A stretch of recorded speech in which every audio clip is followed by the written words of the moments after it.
Hey everyone, and welcome back to the channel. Things are getting downright bizarre out there, and honestly a little scary.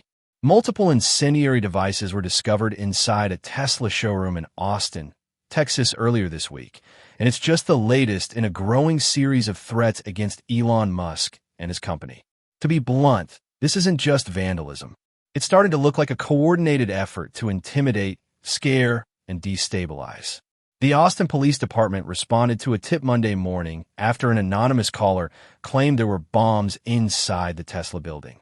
The bomb squad showed up fast and recovered several suspicious, explosive-type devices. Thankfully, they were removed safely and no one was hurt. But still, no suspect have been identified and no arrests have been made yet. And while we don't have full details yet, the implications are clear. This feels like an attempt to stir up fear, tank Tesla's stock, and harass employees and customers alike. It's part of a larger pattern. People are vandalizing Teslas, keying cars in parking lots, and leaving threatening graffiti. No one's taken responsibility, and right now, there's no solid evidence linking it to any specific group. But speculation is rampant. Some say it's political, that these are left-wing groups trying to punish Musk for aligning with conservative values or helping Trump's administration. Musk, as you probably know, is now involved in the Department of Government Efficiency.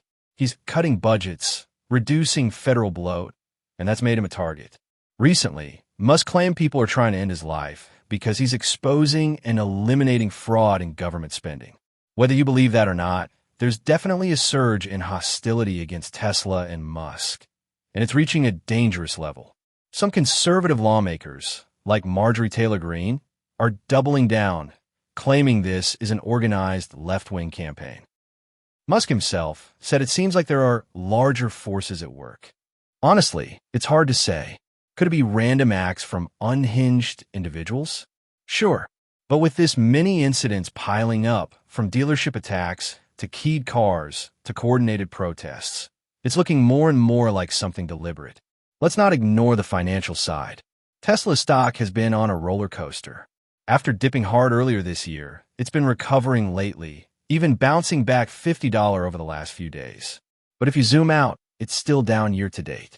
It was once a $500 stock. Now, closer to $400. Whether these attacks are meant to shake investor confidence or just terrorize Tesla employees and customers, it's definitely having an impact. And that seems to be the goal. The FBI isn't taking this lightly. They've created a dedicated task force to investigate these incidents. That includes agents from the ATF and the FBI's counterterrorism division. Right now, they're looking into at least 48 incidents nationwide this month, and 7 of those are serious enough to warrant joint investigations with local law enforcement. It's clear they see this as more than petty vandalism. This is a potential domestic terror threat, and that's not just about bombs.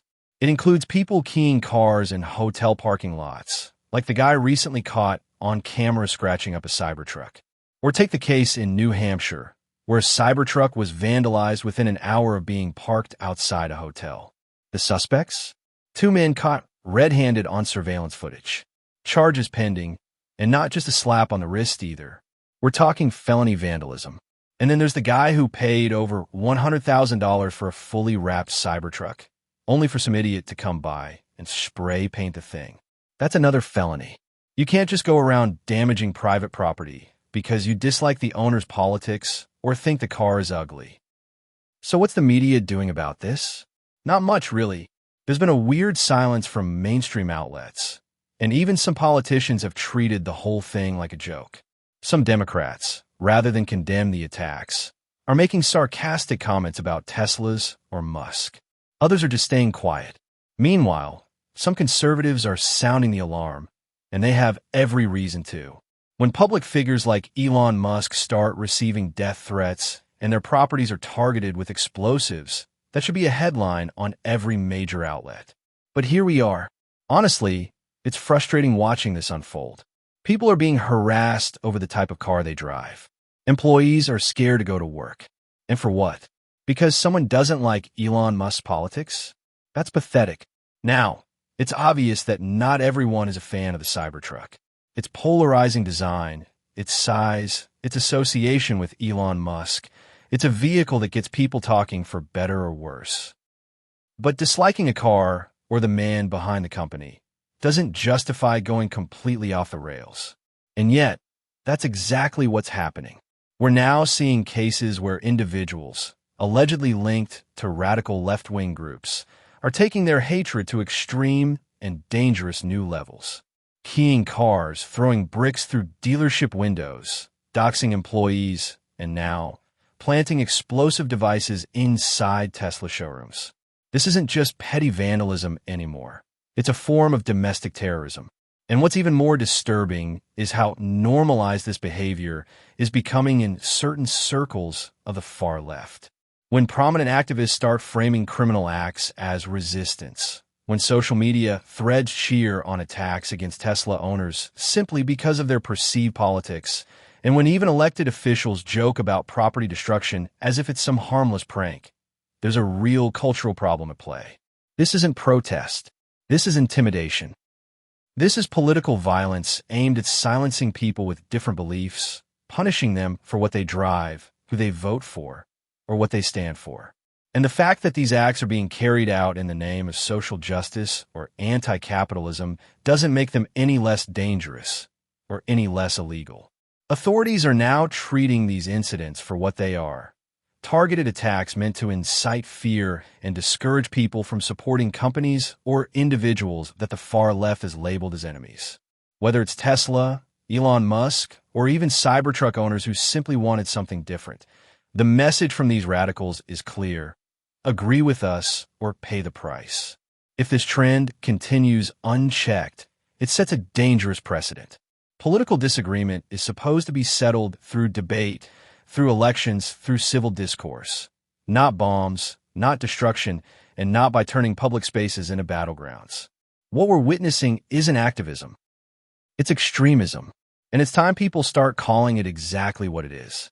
The FBI has warned Tesla owners to be extra vigilant, especially with this so-called Day of Action protest being planned. They're advising owners to activate Sentry Mode, park in well-lit areas, and report any suspicious activity immediately. These vandals and bomb-planting psychos, they're being caught. They're facing real consequences.